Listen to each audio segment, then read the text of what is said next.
In today's episode, we're going to be talking about the debate. I'm going to be going over the presidential or the vice presidential debate between J.D. Vance and Tim Walz. I'll be going over the beginning of the debate, how it started, and however each politician established themselves.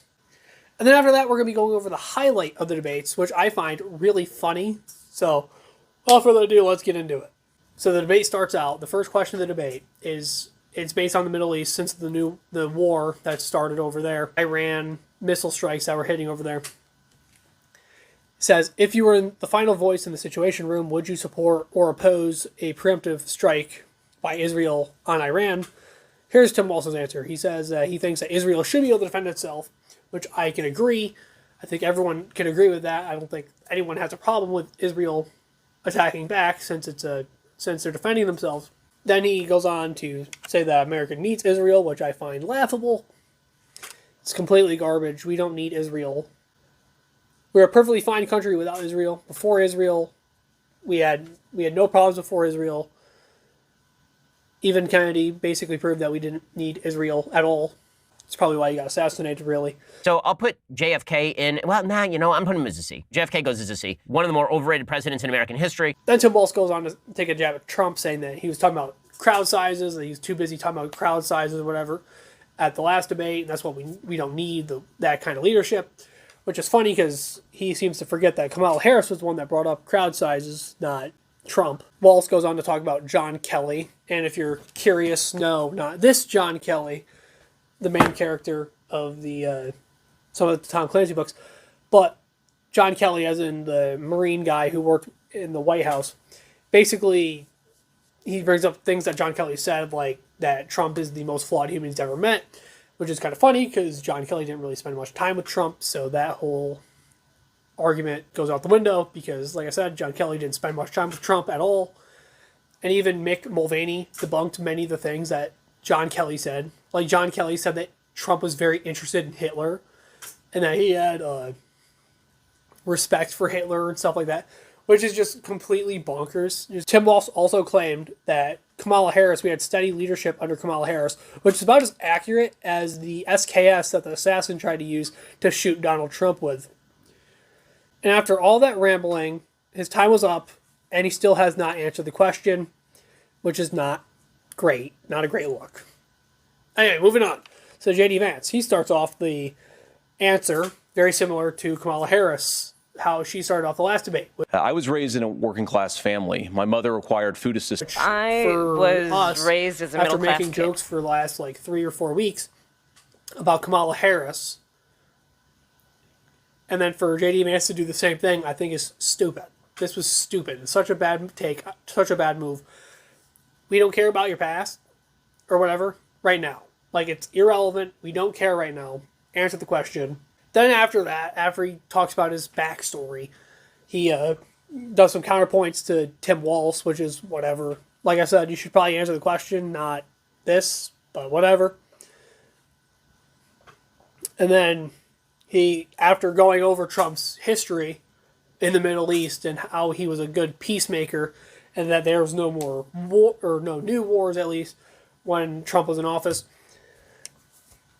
he finally gives an answer. Well, kind of. His answer was basically that he would let Israel, or he would be okay with Israel doing whatever they wanted to do, which is not a great look either. Seeing as Israel's history with not being a super great country, like when they attacked the Mexican parliament in 2001, or when they, blew up our naval ship in the 60s. So yeah, when Israel doing whatever they want to do is not a great take, in my opinion. As someone who studied history, I don't support Israel doing whatever they want to do. And that's still not an answer to the question. Saying that you can do whatever you want to do is not answering a yes or no question. The answer to the question is yes or no, and then you explain why. Which is why I hate a lot of politicians when they answer questions like this. It's just stupid. Anyway, moving on to Walz's response. Walz brought up Trump withdrawing the Iran nuclear deal, which was a super ineffective nuclear deal that was set up by the Obama administration. And it's very evident that Joe Biden also thinks so, because Joe Biden for the last 4 years hasn't brought us back into the nuclear deal. So it seems to me at least, that Joe Biden also thinks that the nuclear deal was completely ineffective. Because if it wasn't, then why didn't he go back into it? Then Walsh brings up the American aircraft. It was actually an unmanned drone. But the way that Tim Walsh makes it sound is he makes it sound like it was a passenger plane of like 300 people that just got shot down. And then Trump didn't care about it, but it was just an unmanned drone that got shot down. And Trump made a tweet explaining why he didn't bomb the country for shooting down an unmanned drone. Basically citing that 150 people, some of them being innocent, would have died. And that's just an irrational response for an unmanned drone. So once again, Tim Walsh, not a great response. Tim Walsh is sucking out right now. And many people think that Tim Walsh J.D. Vance did good in the first part too. And I'm not one of those people. I did not think J.D. Vance did a great job at the beginning of the debate. But it's fine if you disagree. But one thing I do got to say about this debate is it was very neat and it's very unique to see politicians humanize each other. You don't see that much often. You don't see that very often with modern politics. Modern politics more cutthroat, going at each other's throats type of style, whereas this debate was very different in that way. Now let's move on to some of the highlights of the debate. This debate was one of the funniest debates I've ever watched in a very long time. Like this is by far funnier than the debate with Biden, the first Biden debate with Trump earlier this year.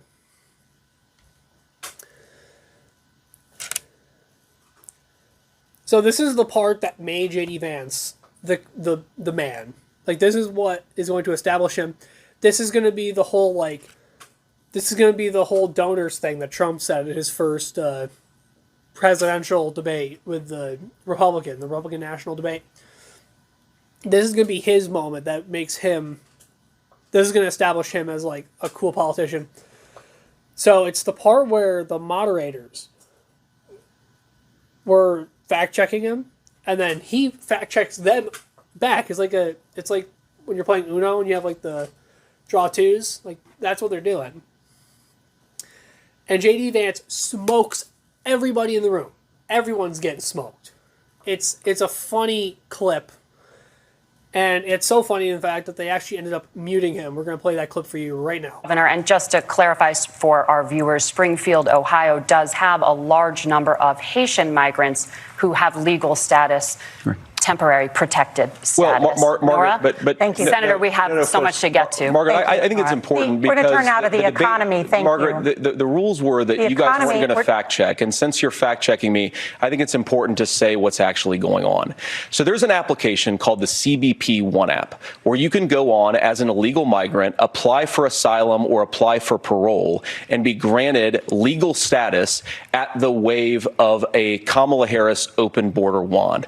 That is not a person coming in, applying for a green card and waiting for 10 years. That is the facilitation of illegal immigration, Margaret, by our own leadership. Thank you, Senator, for describing the legal process. We have so much to get to, Senator. Those laws have been on the books since 1990. Thank you, gentlemen. The CBP One app has not been on the books since 1990. It's something that Kamala Harris created, Margaret. Now I move on to Tim Walsh's jab at Vance. Well, it's not really a jab. It's more like a slap with a napkin at a kid's birthday party. But anyway, Walsh asks J.D. Vance if Trump lost the election, which is a stupid question. The idea that the Democrats are still on this is just dumb. The Democrats try to use this as a moral superiority. Even TikTok debaters use this all the time as some moral superiority. As if the Democrats didn't blame Trump or didn't accuse Trump of Russian inclusion for 19 years after he got elected. They're just, the whole time after Trump won the election, it was just Russia collusion. And then they ended up finding out that the Democrats were actually the ones colluding with Russia, not Trump. And then J.D. Vance hits him even harder. J.D. Vance responds saying, I'm more worried about the future. And then he brings up Kamala Harris's media censorship, which Walsh also can't answer. And instead of Walsh coming back with anything else, Walsh just goes, "Oh, that's just a non-answer. That's not an no. That's a non-answer," which is the stupidest thing I've ever heard. Here's my thing, right? If you can't say no, the answer is yes. If you can't say yes, the answer is no. If you can't say no, the answer is yes. That's how it is. So the idea that Walsh can't say no means that Kamala Harris media censorship is actually a big problem. Not that that was a big surprise. We already knew that after Facebook exposed them for it. I wish J.D. Vance brought up Walz's military record, because that would have been a fun thing to watch him like have an aneurysm over on the stage. Because Walz, the whole debate, was having such a hard time dealing with anything. He couldn't handle anything. And him bringing up this would have like really done it for would have like put the nail in the coffin. I wish he did this. I wish he brought up his military record. I know they brought up the whole China thing, but no, I want them to actually bring up his military record, because I think that would have been really awesome to see. And finally, Tim Walz admitted about lying about his China trip. We're going to play that clip for you now. Governor, just to follow up on that, the question was, can you explain the discrepancy? All I said on this is I got there that summer and misspoke on this. So I will just, that's what I've said. This is the funniest part of the debate, in my opinion. The J.D. Vance, when he fact-checked the moderators, was really funny, but this is like the funniest part. This is the biggest gaffe of the century. This is the worst thing a vice president candidate has ever said on the debate stage. Tim Walz said that he's friends with school shooters. We're going to play that clip for you right now. Those Sandy Hook parents, I've become friends with school shooters. I've seen it. Look. J.D. Vance also brought up the border security, and he did a really good job at ripping into Harris for that whole fiasco. J.D. Vance did a really good job. Besides the beginning of the debate, which is when I have like a lot of negative thoughts on him, he kind of built up and made everything a lot better. I really liked him more and more as the debate went on. And now lastly, we go on to the abortion debate of this. We go to the abortion issue. So Tim Walz was asked about what he thought about Trump saying that he basically supports abortion in the 9th month. And his answer was, he shrugged it off and said, the bill said nothing about that. But like I said before, if you can't say no, the answer is yes. And first of all, the bill might not specifically say that you can get abortion in the 9th month, but we've seen video after video after video after video of women literally calling the abortion clinics and saying like, hey, I have a kid with Down syndrome. Can I get an abortion? And they're like, oh yeah, I'm 38 weeks pregnant. I'm 39 weeks pregnant. I'm 40 weeks pregnant. So yes, the bill might not say specifically that you can get an abortion in the 9th month, but it definitely doesn't say that you can't get an abortion in the 9th month. So once again, he basically fails to answer the question, and then he tries to make it seem like it's a bad thing that Trump bragged about overthrowing or overturning the Roe v.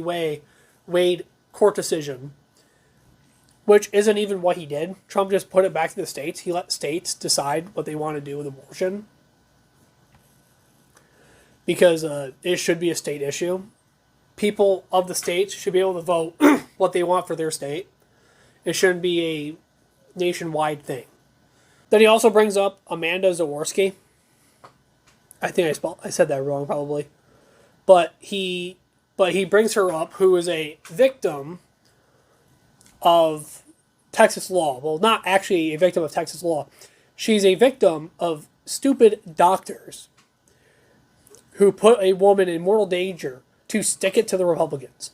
The doctors basically refused to treat this woman, even though they legally could. They had no legal obligation against it. There was nothing against them treating her, but they decided not to treat her anyways because they wanted to stick it to the Republicans. They wanted to be like, oh, your abortion laws are so bad, blah, blah, blah, blah. We're not going to treat her. And they ended up not treating her, even though they had complete legal authority to do so.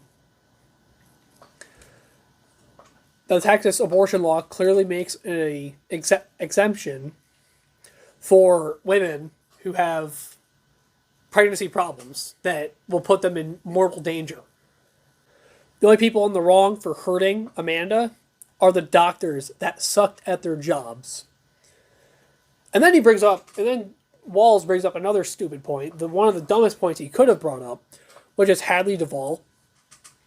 So Hadley Duvall was raped at 12 years old by her scumbag stepfather, actually. And somehow he tries to relate this to the abortion ban, but this happened 10 years ago. So this would have had nothing to do with the abortion ban. Blaming Trump and the Supreme Court for overturning Roe v. Wade and using this as one of your examples to do so is one of the stupidest things I've ever heard in my life.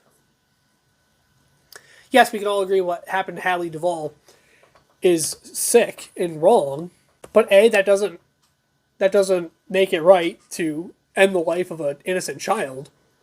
Okay, if I take two people and say which one's the child of rape, which one is born because of rape, you wouldn't be able to tell me. So it's not right to kill someone because they were conceived through rape. That is disgusting. You'll never win if that's your argument.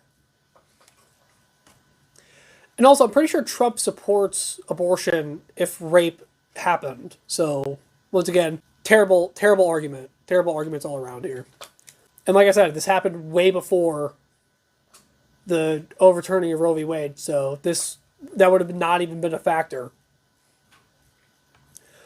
Walls also brings up Project 2025, which is a thing that Trump has nothing to do with, so the idea that's still being brought up is stupid.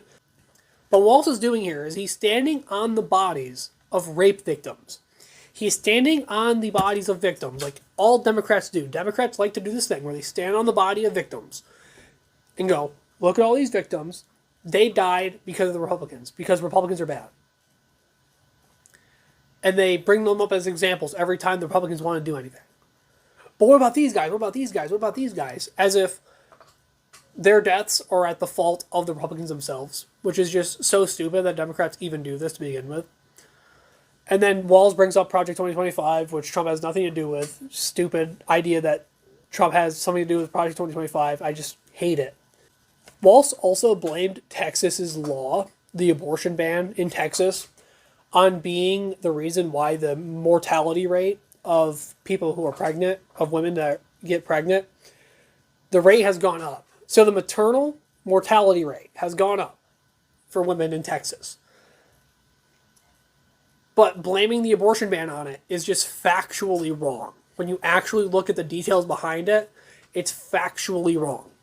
So first off, number one, 27% of pregnant women who are killed or who die are because of suicide and homicide.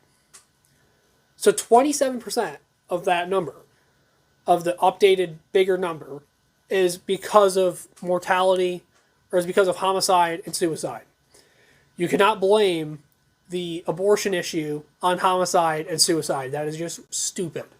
And he also seems to not understand that Texas has an older pregnancy population, which would have an effect on the pregnancy complications that women might experience throughout their pregnancy.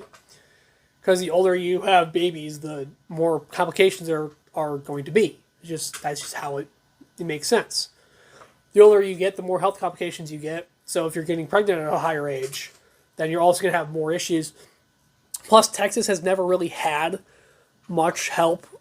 They don't have a lot of healthcare clinics for women, and they don't really have a lot of they have a lack of health insurance plan over there. So there's many more issues and things you could blame for Texas for the mortality rates besides just abortion.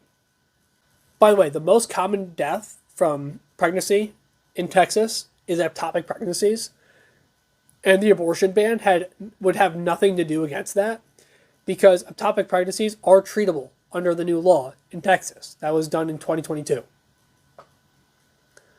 Doctors are the ones that are failing the women in Texas. The doctors are. Not the Texas law. The doctors are failing the women. One last thing I want to bring up. The number one cause of death for pregnant women across the whole world is abortion. So, J.D. Vance responds perfectly and his face says it all. I'm just going to play the clip for you guys right now. So I don't understand why I thought that was a good thing, what Vance said. I have updated thoughts on what he said. So as I play the clip, I'm going to give you my modern and new thoughts on it as we go along. Because I don't actually think what Vance said is a good thing anymore. And I don't know why I did before. So that's what you're about to see now. And in the past, you have supported a federal ban on abortion after 15 weeks. In fact, you said if someone can't support legislation like that, quote, you are making the United States the most barbaric pro-abortion regime anywhere in the entire world. My question is, why have you changed your position?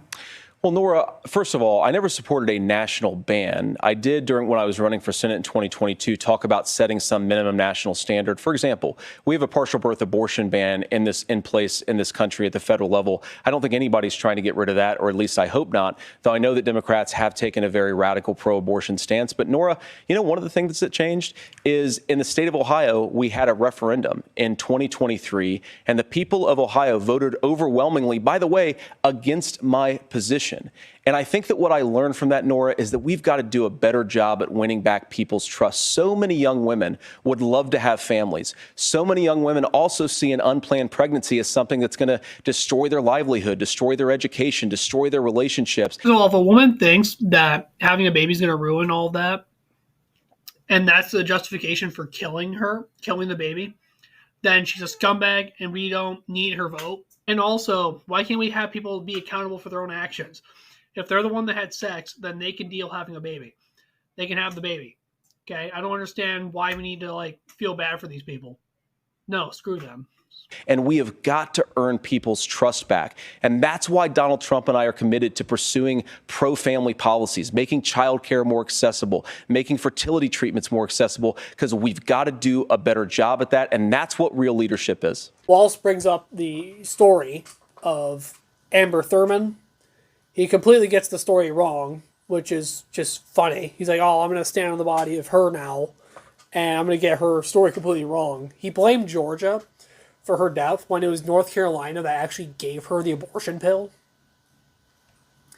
And then he's like, oh, the drive from Georgia to North Carolina is so long, as if the states don't border each other. The states literally border each other. And he's like, oh, the drive's so long. It's such a far drive. Wah. But no, the North Carolina abortion pill is what killed her. She got an infection from the abortion pill that was given to her in North Carolina. She got an infection from it. Okay, the FDA stopped requiring follow-up visits after taking this pill. And the lack of follow-ups and treatment afterwards is what killed her. Not this garbage idea of oh, Georgia banned abortion and that's why she died. No, that's just a flat-out lie. Why didn't he get fact-checked? Tim also went on to say that he wasn't pro-abortion after blaming the lack of abortion for the reason of multiple women's deaths. So, okay, pal. I'm not pro-abortion, but also, if you don't get an abortion, you're going to die. Governor, your response. I'm going to respond on the pro-abortion piece of that. No, we're not. Come on, you can't make this crap up. This is just crazy. Anyway, that's going to be the end of my video. I hope you liked it. Give your thoughts down below. What are your thoughts on the debate? Who do you think won the debate? And I will see you guys later. Peace.